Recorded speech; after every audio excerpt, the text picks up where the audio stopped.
All right. Thank you all to part one of our self-love series, co-hosted with the incredible Dr. Saida. She is with us from all of her international travels, but from an incredible background and experience servicing trauma as it relates to health and wellness throughout the female's perspective. So I'll let her introduce her. But for those of you that are joining us, I'm Dana Donifrey. I'm the founder and CEO of AnaOno. I've just celebrated my 15-year cancerversary. I was diagnosed with breast cancer at the age of 27, and I underwent a bilateral mastectomy with breast reconstruction, 6 rounds of chemotherapy, a year of targeted Herceptin treatment for HER2, as well as 8.5 years of hormonal suppressant medications. So personally, through the work of AnaOno, rediscovering your body and your sexuality and your femininity has been not only the story of creating AnaOno, but it's been my own personal story. And whenever we get a chance to work with an expert and have a conversation of the body dysmorphia challenges or expectations we have within our own health and well-being, I 110% jump on it, because the more we talk about it, the better we learn, the better we become educated, and the better we can treat ourselves and not be so uh, you know uh, frustrated and angry with some of what we've been through. And I just encourage you all, if you are comfortable and you would like to introduce yourself in the chat, maybe let us know where you've come in from. If you are a cancer patient or survivor, if you feel comfortable sharing that.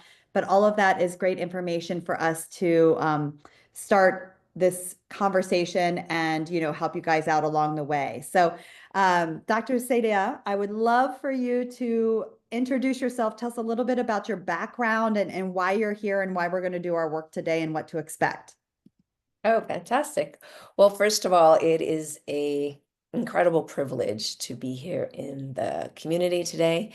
I have not personally experienced cancer, but it's very close to home. I have two aunties who've both had double mastectomies, and one is very recent, just in Christmas time.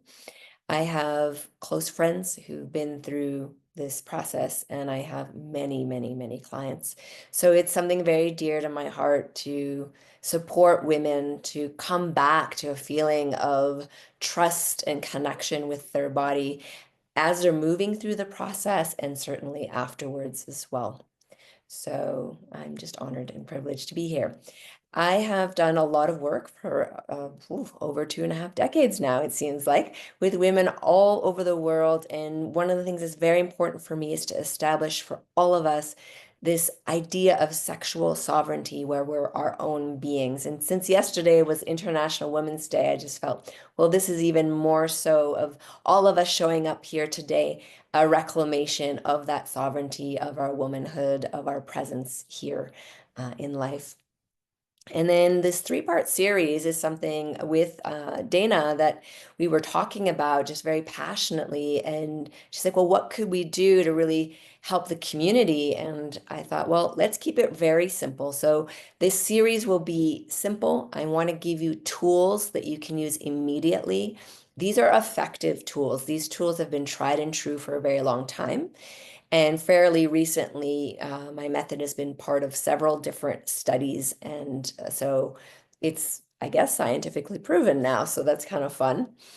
But the main thing that for me that's been really important is the feedback from women. So throughout all these years, it's you that really matters. It's your journey, your uniqueness, and your capacity to really enter what's possible. And that's what I'm here for. And today's session will be about discovering something called Homebase. So we're going to establish what that is. We're going to discover what that is. And I have found that every woman that knows her home base, there's a renewed sense of sovereignty and strength and clarity, no matter what challenges she's facing. So, And to help us along the way, we have a workbook. And can you yeah. just explain a little bit about the expectations of the workbook and how people can use that as we're working through this session while I share the link with the everybody in the chat? The link will be in the chat. So, first of all, I'm seeing some awesome things in the chat. So, thank you everyone who's writing in. It's really, really amazing to read from all of you. So, the workbook itself, some of us are auditory learners, but some of us are visual learners, and I wanted to support the visual learners. So, it's a way of engaging with the material right away. I find also when you journal, when you write, you sense make in yourself. So if you've had a lot of doubt or stress or any of those kinds of feelings of anger, frustration, sadness, fear, those things can kind of jumble up our brains sometimes. And when we can either speak about what we're going through or write, so journaling is a really powerful self-therapy. When you write, you have to organize your thoughts. So in writing today, it's going to really help you make this material your own. I really want you to take whatever works for you, what feels great in your body, make that your own, use it as you like. The things you don't like, just spit out and leave behind. But as you engage, the more you engage, the more you'll get out of the session. So that's why the little workbook was put together, just to support you to get even more out of our time together. Amazing. And I think what I love about part one here is your framework of reestablishing home base. Mhm. As a breast cancer patient, 27 years old, I having the mastectomy surgery where I have the scars straight across my chest, and quite honestly, not being exposed to what I was really entering into, being exposed to what my body was actually going to look like. I spent months upon months not being able to look at myself in the mirror. I mean, Mhm. I would just completely avoid the shower to the closet to get dressed, and mostly because I felt so mentally and physically disturbed at what was looking back at me in a mirror. I didn't Yeah. see myself. I couldn't associate to who I was as a person. My hair was gone, my eyebrows were gone, my eyelashes were falling out. I didn't have any nipples. I had these back 15 years ago, we were using expanders that were square. So I called them my SpongeBob square tits or my Lego boobs, my Build-A-Boobs. But, and you had to find humor in this. But like, when you're looking back and seeing this image that in your mind is not who you are, but it is what you are in real life, there is this like mental shift that you just can't, for me, it was a disassociation. And I've been very disassociated from my body for a very, very long time. And it has taken me 15 years to start to come back into my soul and my physicality. So I love this establish the home base. I just like it even makes me emotional. Like I wish somebody would have just said those simple words to me Mhm. very early on. So let's get started and tell us where are we going to head today and what does that look like for us? Yes. So we'll work through, we'll discover what home base is, and we'll actually have a sense of it in the body. And I will take us through this as a somatic practice. Somatic just means being aware of your physical body. This is really super important anytime we've had any kind of injury, any kind of trauma, anything to do with the body. I myself nearly died many years ago of a very traumatic incident, and I had to learn all of this, and now I'm thriving. And so that's what I want for all women across the globe is to thrive. So the home base, we're going to establish that, we're going to feel it in the body. Then we're going to go into a concept a little bit, it's called Definition Creates Reality. And it's actually the frameworks that which we keep is how we choose to orient. So if we, for example, think that we're broken, all of our consciousness, including our cellular consciousness, aligns with that belief. And so I'll talk more about that, how that works, and how it's actually to our advantage that we have this malleability because we can shift our definitions and choose powerfully for ourselves what that is. And then there is an arc in the healing. When you first find out, that's intense, where you have, whether it's an accident or diagnoses, whatever that first initial impact, that's the start of the healing journey. And then there's this arc. At some point, what I have found is that the medical and therapeutic industry will take a person from that moment to at least homeostasis in the sense of you are now a survivor of this experience. But that's only actually half of the arc. The other half of the arc is when you start to recognize that there's a whole other world of possibility, and that's that part on thriving. So we're going to look at that a little bit more together today. So, And Dr. then what are Saida, the oh, Mhm. I was just going to add to that. I think what's really interesting in the chat here is there is also some mentions of trauma and PTSD. Mhm. And I think that as you say those words, we also are now using these terminologies that can attach it to these feelings and these emotions that we have. And I think the PTSD part is a very complicated but Yes. interesting side of what we are dealing with, because for a long time we weren't having PTSD conversations around cancer and mastectomy surgeries and the treatments and things like that. So how does that relate to a little bit of what you just said as you were discussing that, that journey that we go through the medical side? Absolutely. I mean, I don't know a single human that doesn't experience trauma. So it is a human-based experience. However, how we orient around it is really important. Trauma stays in a cycle, which can then become PTSD, because PTSD, we could both have the same trauma and not one of us would only have the PTSD. It depends on how the system processes through an experience. The good news, though, um, you can learn, which we're going to do today. I'm going to teach all of you some self-regulation practices. Those are at the basis of all trauma therapy. And they're at the basis of you really finding again that sovereignty and that sense of control, because a lot of times we feel like we've lost control in these scenarios, but you're always at choice with self-regulation. So I'm going to teach 3 very simple ways that you can help your body if you're starting to feel a little triggered or you're starting to feel like there's just too much stimulation, too much going on, what you can do immediately to soothe your system and assure your body that the body is safe.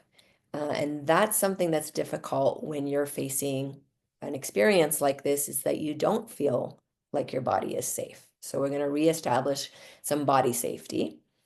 And then the last thing we're going to learn today is a way of self-attunement, which is a gentle way of coming home to yourself.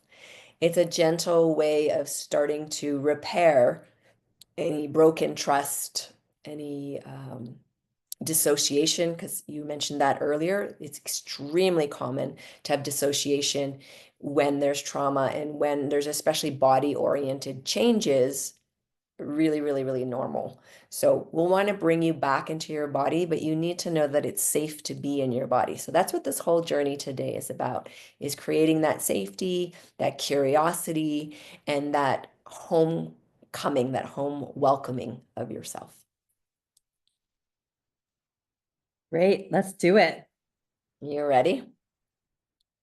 Awesome. Okay, so I'm just going to give a little bit of a framework for the work, and then we're just going to get into the experience, because honestly, I don't really care so much about research and details and all of that. I actually care about like effective practices and getting you the information that you need. But for some of us, we might be, I'm a little nerdy, so sometimes we like to know on the nerdy side a few things. So here's one very important thing. Right now, as you're listening, I'm just going to invite you to start to actually touch your own arms or your legs and just touch them in a way that feels nice, kind of like a little self hello, or your legs like, oh, just that feels nice, just a little bit of contact. When you do this, you're doing something very important for your body. You're starting to self-generate oxytocin. Now, the reason oxytocin is going to be really important to us today is it's not only a hormone that's great to feel connected with yourself and others, it's also a neurotransmitter. And as a neurotransmitter, it makes your whole nervous system more malleable. So what we can do with that is we can start rewriting our story.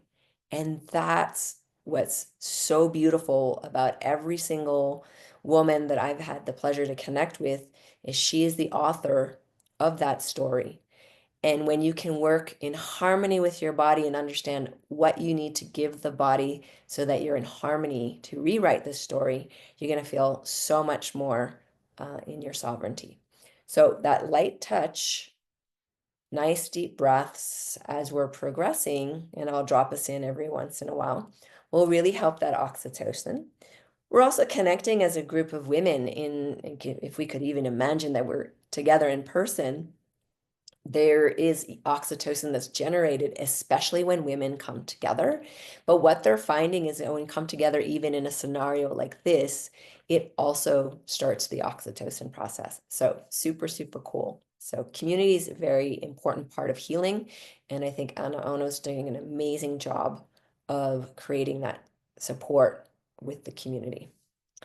Okay, so home base, this is a term that I came up with after a very long time of working with women and trying to understand what is it that happens when we don't feel comfortable in our body, we're not even connected to the body, and then we start to come into connection with the body. If you can imagine home base like an oasis within you, it exists for everybody. We're just not aware of it. So imagine within your own physical body somewhere, there's a little oasis, a little place inside of you that is completely your oasis. It's your safe zone. It's a place that if you were to go right now and imagine yourself sitting in that space, you would feel safe. You would feel like everything else can wait for a moment. And you would feel like, actually, it's kind of homey. Like, I know this place. I haven't been here maybe ever before, but there's something familiar to it. That place sits in many different areas of the body. And so there's not one space. I'm not going to say it's in your heart or it's in, your knee, or you're going to need to find that. So we're going to do that in a moment. I'm going to take you through a little practice to help you localize that. This matters because we need a place that we can sit in within ourselves that we can start building relationship with and start trusting again.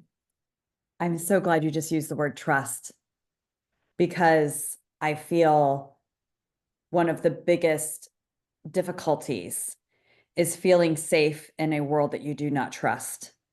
And a common feeling, especially if you're, for those in the chat that are in the thick of it, for those that have been, a year out, 5 years out, etc. It's trust in your body is broken Yeah, in a lot of different ways. So would love to, hear a little bit about that safety and trust connection for sure. And I like have chills absolutely. that you just ended with the word trust because it's so important and so complicated. It is. It's complicated and it's simple. It's a very strange thing. It's complex when we analyze it in many ways, but if we look at life and how biology works, trust is that space where there's non-interference, where we don't have, say, thinking that gets in the way, or beliefs that get in the way, or physical sensations that get in the way. So we're going to do a little practice. I want to first do self-regulation to get us into our bodies, and then we're going to play with our home base and see if we can sense where that is today. So the very first practice, and you can do this seated or standing. You can even do it lying down if you're really, really tired. But it's shaking. And so you may have noticed sometimes if you pet a dog or a cat, when you're done, they walk away and they shake, right? So it's very natural to mammals to shake to find ourselves again. It's like a little nervous system reset. You also see it in nature if an animal's been traumatized, like a prey's been attacked by a predator, and then the prey survives the incident. It will shake for quite some time and it just releases the experience, and then it's back to living in the present moment. So we're not taught this, unfortunately, but whenever something kind of surprises you or bothers you and kind of sets you off your center, if you can practice shaking, you will not take that on. You'll let your body release that imprint, and it's going to be a lot easier to settle yourself. So shaking is a really healthy thing. So we're just going to do it first with the hands. So just shake your hands, and I want you to shake them and take some nice deep breaths as you shake. And shake your hands like you have something on there you really want to get off. So you're going to shake so hard, it's like your bones become almost rubbery. It's like blah, blah, blah. That's it. Nice deep breath. Shake your wrists, shake your elbows and elbow pits and armpits, all the arms. Really, really good. Excellent. And release that. And then if you're standing, you're going to lift one leg. You might want to hold on to the piece of furniture. If you're seated down, you can just shake your foot. If you're lying down, you can lift your leg up and shake. But I'm not going to show you my foot, but my foot is shaking. Really shake that ankle and foot and leg and really shake and breathe as you shake. Kind of like get whatever's on there. You stepped on something you really don't want on that foot. You get it off. Shake, shake, shake, shake, shake, shake. Nice, firm shake. Excellent. Other leg. You got to get both legs or else they get jealous of each other. Shake, shake, shake. Really go, whoa, and if you have sounds, don't worry about that. Let those sounds out. Use the breath. Good. And then my favorite part of the shake is to shake your booty. So you make little fists near your hips and yeah, shake your booty a little bit. That's good. And then just stop and take a nice deep breath. And just notice how just that small amount of shaking, how that feels right now in your body. I'm experiencing a little bit of tingling.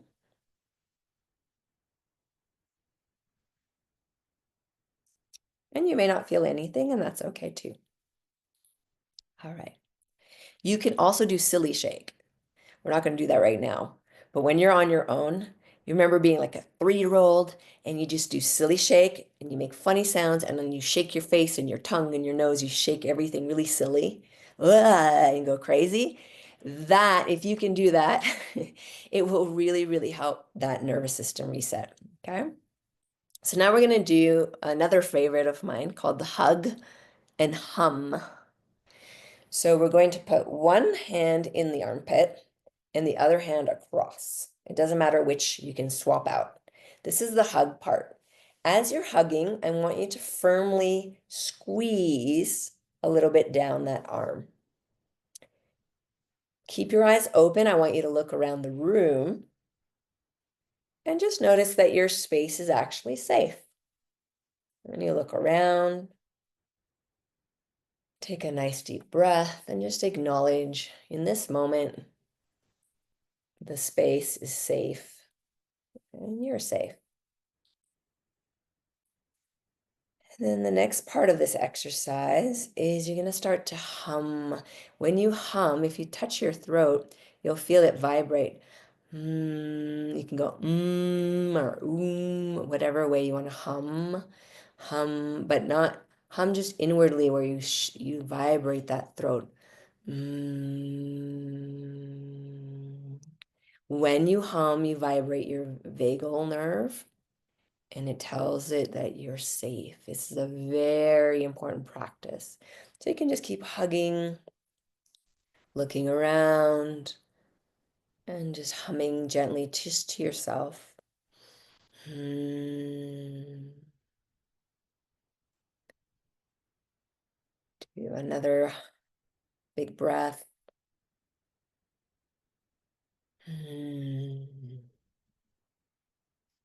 Then just release your hands, close your eyes. Just notice how that felt in your body.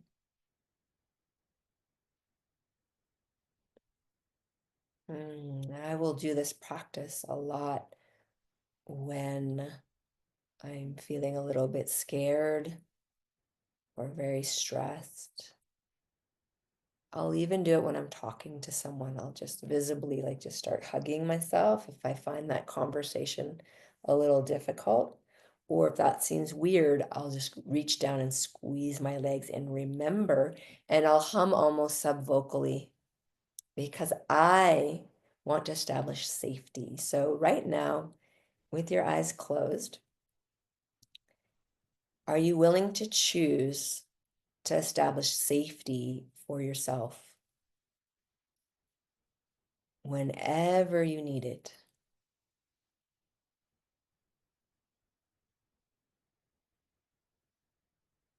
Very good. The third self-regulation exercise is also fantastic in relating dynamics or experiential dynamics where you need to be more subtle, but you need to feel yourself. So if you're starting to leave and dissociate, you want to do this next practice. Okay, so you're going to take your hands, warm them up. And if it feels comfortable for you, bring your hands to the area around where your belly button is and just give a little rub kind of in a circle around the belly just for a moment and just notice, here's my belly. Hello, belly. And then pause, close your eyes, just feeling the hands resting very lightly.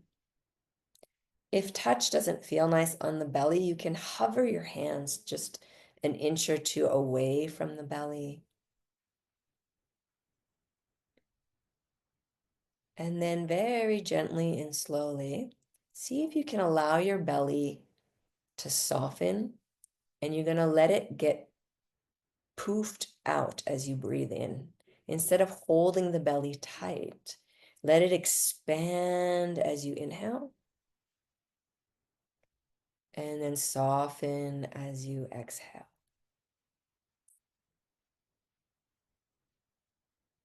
Imagine expanding that belly in all directions and soften. Sometimes it helps if you smile a little bit down to your belly.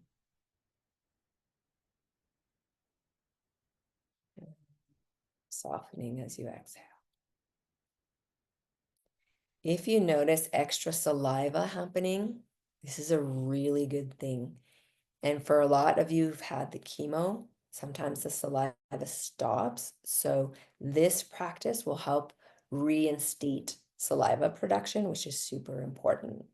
So as you're feeling, if any saliva is coming, you want to consciously swallow that. It's just a sign simply that you're moving from stress into relaxation. That's all. It's just your body going, oh, I'm okay. So I'm going to pause here for a moment and just check in with Dana. How are you feeling?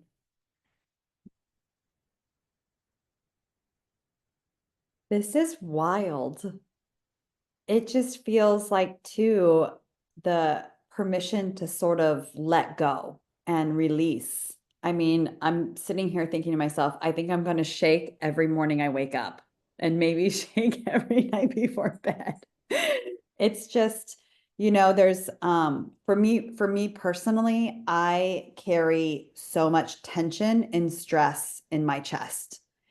So much so that I will contract and I actually have to physically like break through the tension just with a breath because it's just, it's been something that I've harbored now for so many years. And I'm always trying to like take deep breaths and be mindful and be present. But it's just such a hard physical thing to do. And I am not a mindful individual. I cannot do the meditations and the Yes. breath work and all of this. So like feeling like I have a tool that's very physical Yeah. as well, is really impactful. Is there like, why does this work? Like, what is the sensation? I mean, I know you mentioned sort of the release of this cytoxin, Oxytocin. oxytocin. Yeah. There was this release of that. What does that do for us, and why is that important? So oxytocin is self-generated through touch and connection with community, but also self-connection. And it makes well, it's the love hormone, it's the bonding hormone, it's the connection hormone. And often when we're going through these things, we're suffering on that level. We feel alone, we feel disconnected. And it's really important that we feel like we're not abandoning ourselves through this process. So the oxytocin is a support to feel like, oh, I'm actually okay, I'm connected. That's probably one of the key ingredients that a woman can provide for herself on her journey, is not abandoning herself. Even if everything else feels like it's abandoned you, that you yourself make that conscious choice of, I'm going to be here with myself. I'm going to actually drop in. I'm going to be here. And that's little baby steps, right? And so we're baby stepping it by shaking. We're baby stepping it by hugging and humming. We're retraining that it's safe to connect with our bodies and that the body's craving it. Your body heals exponentially faster if you're in parasympathetic, which is relaxation. It does not heal very well when you're stressed. So, what we must do, and I wish this was a training that we gave anybody who's facing a challenge. I actually think kids should learn this, is how to self-regulate the nervous system so you can intentionally shift from being stressed and aroused and alert to calm and relax, because that's when the healing happens. The body can repair itself when it's calm and relaxed. So that's why we do that. The belly breathing allows for your diaphragm of your lungs to lower a little bit more. So often when we shallow breathe, the diaphragm stays stuck and up. This creates anxiety. So you're actually causing more stress and anxiety for yourself, just purely on a physiological level when that diaphragm is up. So by deepening the breath, that internal massage you give yourself with allowing your belly to poof out and then soften, which is opposite of what we're taught, right? We're supposed to have tight little bellies that are in. And it's like, no, it's like the worst thing we could do for ourselves. So we want, that is an entrainment. Then you can take those deeper breaths with your lungs because you have more space. And when you do that, you release the anxiety. Shallow breathing is a sign of anxiety, of stress, of distress. So, part of reclaiming sovereignty is reclaiming some of these physiological functions that are voluntary. You have control of your breath. You can shake your body. You can hum. You can caress and assure. These are sovereign gifts that we have that we can use every single day. And I, again, just wish more and more people knew these simple things. And when we find ourselves in these stressful moments, right, which I think for the cancer patient's life cycle can be often, right? It can be your doctor's appointments. It can be personal moments alone in the shower or in the bathroom or laying down to relax. You know, as you were explaining this, I was sort of recalling these moments when my surgeons told me I needed to massage my scars Mhm. so my scars wouldn't harden and the capsule around my breast implant would not become, it would stay subtle, you know, Yeah. subtle and massaging it when I couldn't touch my own body. You know, I Yeah. wasn't able to actually perform this like in-home medical care because I couldn't physically touch my chest after all of this trauma. And you know, and it might be, you know, an intimate moment with your partner, right? And Mhm. how that several of our attendees mentioned in the chat that they've also undergone hysterectomies as well, which we know has Mhm. another, you know, side effects beyond the hormonal treatments, behind the menopause, behind, you know, the surgical intervention in that area. So, you know, if we practice this at home and we practice this daily with such simple tips, any insights and I know I'm jumping ahead because part two and part three are going to get us here, but just, you know, parts of that where you say, you know, I am in this stressful situation. Mhm. Reminding ourselves to come back to our bodies, to come back to this home base. Any insights or advice there? Yes. So, well, let's do the little home-based practice and Okay. then we can talk about that because we're kind of in this nice place. We've been shaking and humming and breathing. Good. And so we're just going to do a little visualization practice just for a few moments. And then I'm going to have you do a little bit of writing. We'll just take a few moments for that. So if you don't mind to close your eyes. And I want you to imagine and think back. Was there ever a time in your life where you went somewhere in nature where you felt really happy and free? Like you could feel the warm sun on your face, or a soft rain, or a gentle breeze, or starlight. Whatever the memory is where you felt this sense of relaxation and freedom and joy and connection to nature. And just recall that, bring that into the space now. Bring that beauty, that natural place of connection into this moment. And as you sense that, I want you to imagine inwardly that that same space where you felt free and connected and natural exists inside of you.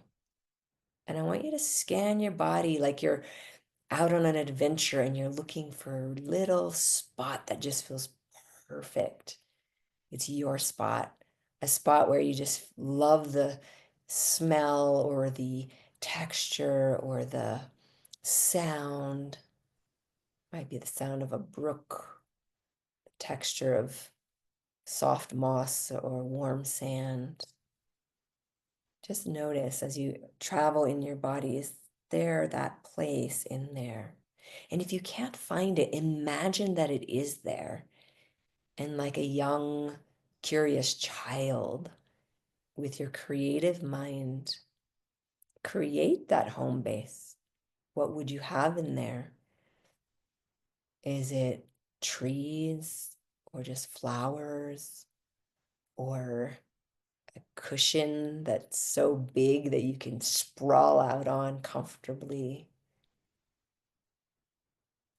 See if you can sense a space that feels just perfect for you.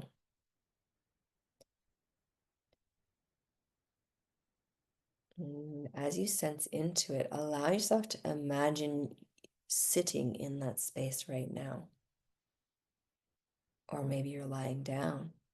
Or maybe you're twirling because that's fun. Or maybe you're curled into a little fetal position and just feeling that sense of home and connection. And in a moment, just writing down a couple pointers that's going to probably grow over time, but that's unique about that space you discovered. And see if you can be vivid. So in your little workbook, or if you have a journal or a piece of paper, just writing down like what was in that space. It could just be a particular color or a texture, or even just you're just sensing into it. There's no, hasn't formed itself yet, or maybe it's fully formed. This is a very intimate inner space. You never need to share it with anyone else. It's just for you. And the beauty of home base is you can always come into this one place. It's a place of security.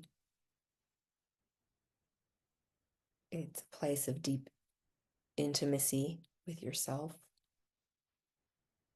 And it's a place that you can resource courage, energy, possibility. It's your place. And no matter what's going on in your outer space, in the world around you, Homebase is always with you, so it's amazing. You can be in at that doctor's appointment or with a family member or even out at a Starbucks. And when you need it, you take one breath and you bring yourself into that place. And you're like, it's okay. I got this. That's what Homebase can do for us. And as you play with this idea in the next few months, because we're going to be together for the next few months, and that's how I work with people. I'm going to be holding all of you during this whole time. We're in this together. In the next few months, as you hold this possibility, and every once in a while, try it out and notice, actually, that felt really good. Baby steps. You will become your own best ally. Dan, I don't know if you want to share a couple descriptors of your home base, but it could be fun. Yeah, I think it's uh a difficult thing for me to do is to find uh this level of peace inside myself.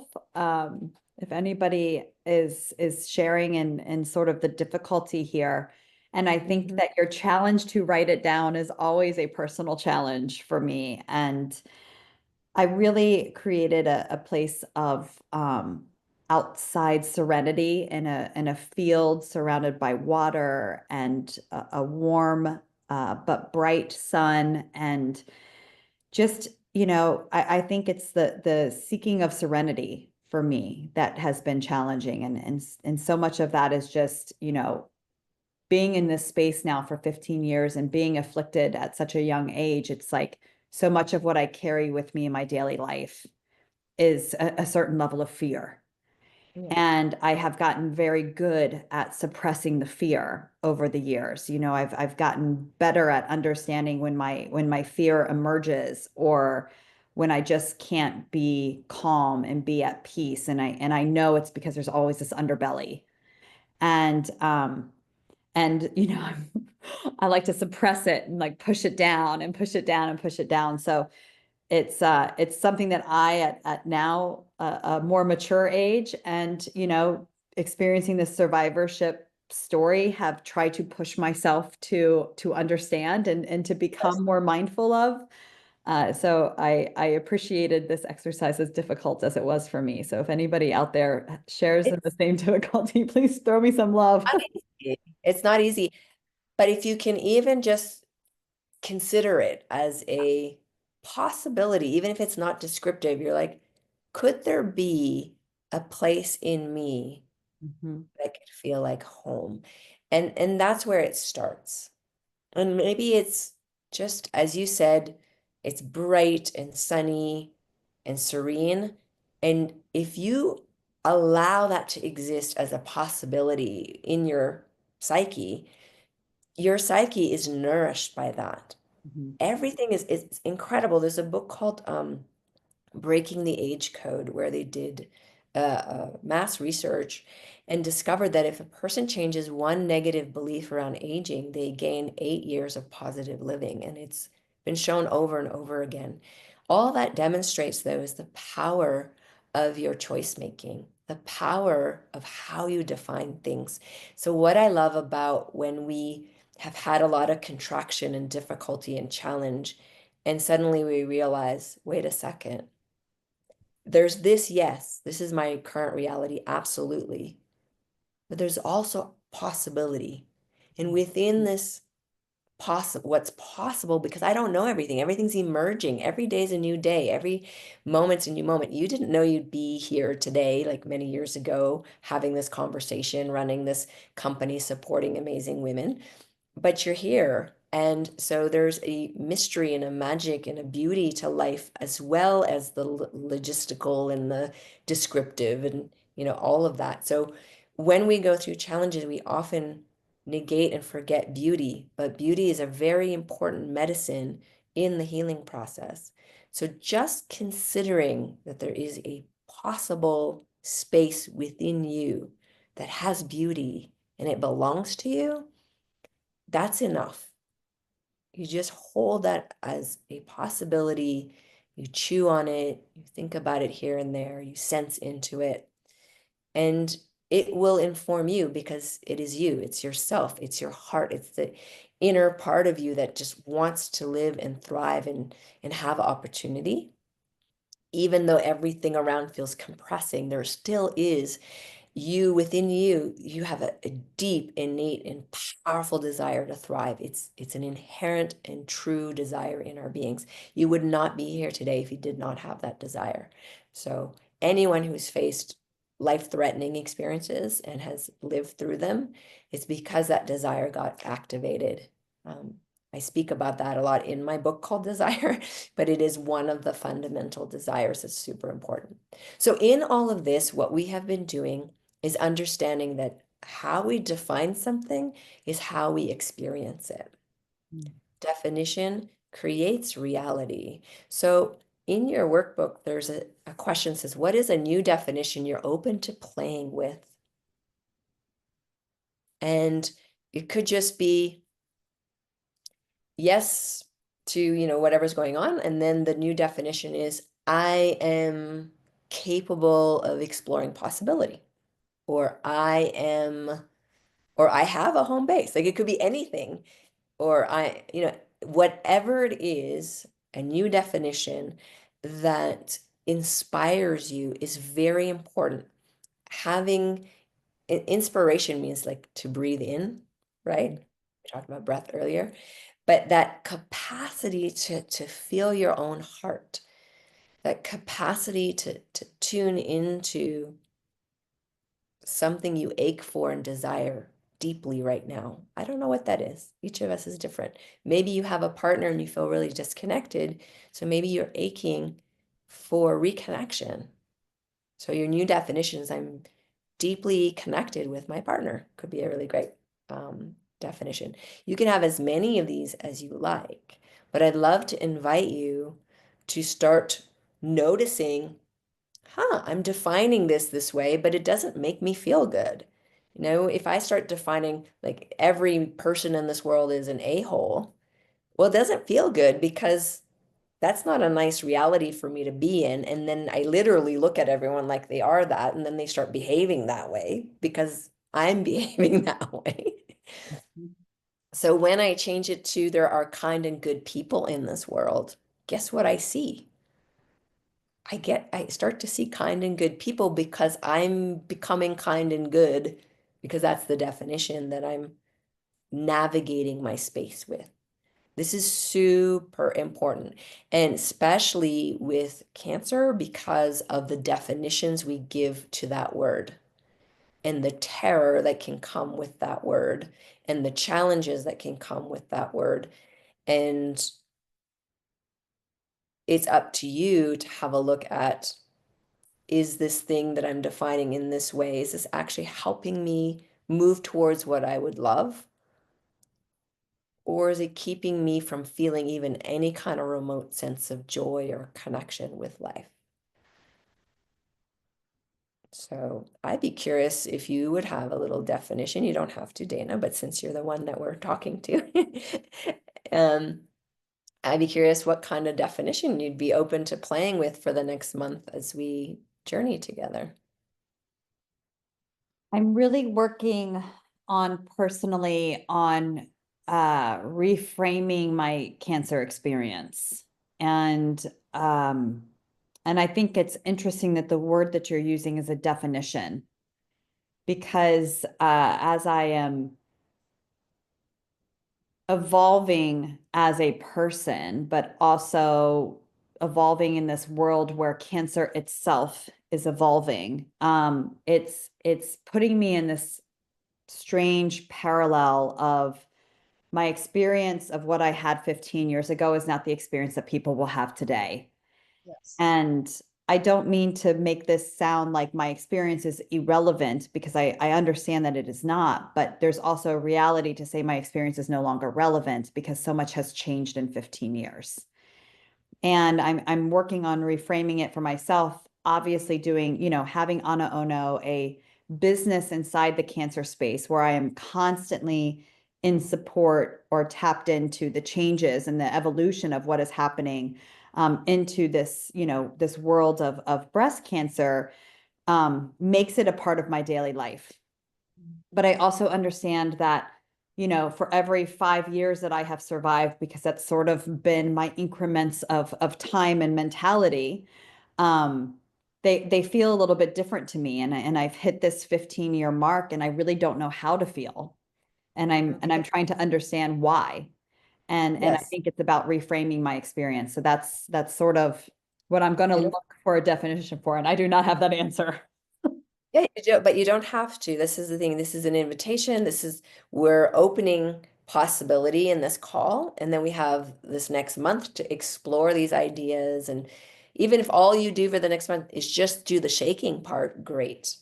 Or just kind of sense that there is a safe place within you that you can go to get nourishment, great. Like whatever the ideas we're sharing to date, all invitation. You can take it or leave it.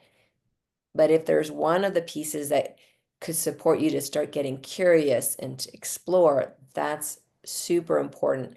And that's the piece when we start moving from surviving something into thriving post that thing. And that's when our greatest pain becomes our greatest power. And I know that sounds weird a little bit, but I know, just having faced my own death actually several times already in this life, that the thing that I went through really now is the thing that is my greatest gift, because it allows me to understand things that maybe other people who didn't go through that don't understand. And then I can, offer that to others. So each one of you has a special gift, and you're here because of that special gift. And right now you may not feel connected to it because right now you're in this journey of healing and discovery and all of that. However, I just want to plant the seed of possibility that as you move through the arc of healing, there's going to be, as you are in right now, you're in your 15-year arc. It's like, wow, like, who am I now? That is a beautiful question. We should ask ourselves that question every day. Not only who am I now, but who would I love to be? Who would I love to be? That is a really, really deep and beautiful question. So in the workbook where it says what is a new definition you're open to playing with, you could also change that and go, who would I love to be? That could be a fun one. And just kind of sit with that, because we don't ask ourselves those questions. On the second page, there's a little area called Thriving Looks Like, and it's just an open, lot of white space. I do want you to take some time here and there, even if it's a second here, 10 seconds there, just little tiny moments where you give the idea of thriving a moment. And what would that look like for you? So for Dana, like, you're now 15 years. What does thriving look like for Dana? Right? I see all these beautiful women here in the chat, like, and I would wish I could ask each of you directly, like, what would thriving look like for you? And that's the question you get to design, because you literally can design it any way you like. It could look like, for Dana, you said you live a lot with fear. And the acronym for me that's a good one for fear is facing everything and rise. Like you turn, you face it, and you rise. And so essentially, instead of suppressing the fear, you feel it, you turn toward whatever the thing is, take a deep breath, and then you grow. And that's your nervous system perhaps is now at the stage where it can have that as a capacity because you've been growing all this time. So that thriving section is really just meant for you to contemplate, fill out in this next month, and give yourself a permission to consider it. And the reason I say that is often, again, in medicine and therapy, we never bring this into the conversation. We're only talking about surviving. But who just wants to survive? That's that's only a partial point in the journey. That's an important one, but it's not who we are. who we are as a living being that's emerging moment to moment, a being that actually has a body. And yes, we're going to have to reorient to the body as it changes and goes through whatever it goes through. But how lovely that we get to, and how lovely that we're actually designed with a nervous system that's flexible, with all these tools that belong to us from birth, controlling the breath. We can define for ourselves any thought that we like, touching our own body just to reassure ourselves. It doesn't have to be in any other way other than just reassurance, which is a big first step. These are gifts that we have, they're free.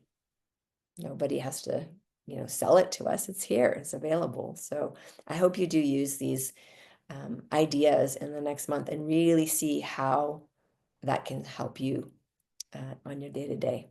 Well, I So the think last, what you said was really important because so many of us have heard, and I remember feeling this guilt very early on that I wanted to feel beautiful. I still wanted to be desired. I still wanted to feel sexy, but I felt this guilt that I had these desires because I just kept being told over and over again, you should be happy that you're alive. And I've always said, well, what's being alive if you're not worthy of the gift of living? yeah, And I think that there's just, so much that we sacrifice and we have to give up as a part of the patient process, that there's a overwhelming guilt that can attach itself to that over time, that I should just be grateful for everything because I'm still here. But there's also the human side of that experience, as you're facing sort of this, reality of what cancer really is. And I just think this has been so helpful. And I know we're coming up on our hour now. And I want to make sure for those that have to drop off that we just, we circle back around, we recap just what we've learned today. And please, I want to remind you that this is a 3-part session. You by no means have to attend all 3 parts, but you can see how there's a potential that they will build on top of each other. So I really encourage you all to join us for the next session, which is next month. I've dropped a link in the chat here in case you weren't able to register. Again, if the tickets come in different ranges and stages, so even if you want to just pre-register and you're not able to attend, you can always pull out later, but at least your calendar is marked and it's something that you can look forward to. And before we stop the recording and open up for Q&A, is there anything else that you'd like to recap for us so everybody that has been here can ask you any questions if they so desire to stay for a few more minutes? yeah, absolutely. Well, the very last part of the workbook is being aligned with myself looks like. And so all the practices that we did today, they're practices of coming back into alignment with ourselves. And that's a really essential part of blooming, of thriving, of moving forward, of allowing yourself. The thing that heals our bodies is our capacity to feel into where is the aliveness in this body? And can I just take a breath there and feel that? It's super, super important. So being aligned with myself looks like that's another little experiential space in the workbook. And that could just mean that I'm going to shake whenever I feel a bit off. I'm going to shake. That's what being aligned looks like, is I give myself permission to shake, or I'm going to hug and hum, or I'm going to take a belly breath. I'm going to feel this beautiful body that I have, and start to actually repair this dissociative or maybe judgmental or whatever the relation is, or maybe you're angry or shocked, or there's a lot of things going on when our bodies feel like they've betrayed us. So that's what that section is for, is how do you get just a little bit more aligned? And you, again, this is just one little step, one little breath at a time.